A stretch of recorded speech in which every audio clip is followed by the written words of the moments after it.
भारतामध्ये सापाचे सर्वात मोठे जीवाश्म आढळले आहे, जे की 5 करोड वर्षापूर्वीचे आहे, ज्याचे नाव आहे वासुकी. हा साप 50 फूट लांब व 1 टन वजनाचा होता. भारतामध्ये आढळलेल्या या सापाला वासुकी इंडिकस हे नाव दिले आहे. वैज्ञानिकाचा हा अनुमान आहे की आतापर्यंत शोधलेला हा सर्वात मोठा साप आहे.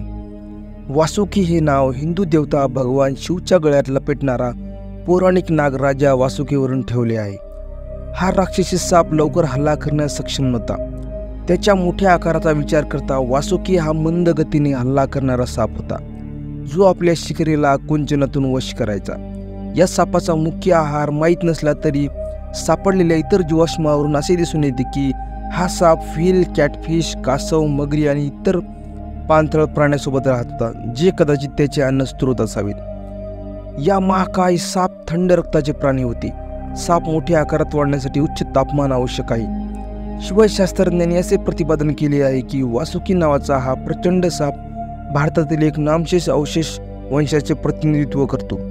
त्यानंतरच्या भारतीय उपखंडाच्या आशियाशी टक्कर झाल्यामुळे हा वंश इतर खंडामध्ये पसरला आणि अखेरीस दक्षिण युरेशियामार्फत उत्तर आफ्रिकेत पोहोचला. अशा प्रकारे पृथ्वीवरील सापाची सर्वात मोठी प्रजाती आहे. अशाच नवनवीन माहितीसाठी चॅनलला सबस्क्राईब करा व व्हिडिओ लाईक करा.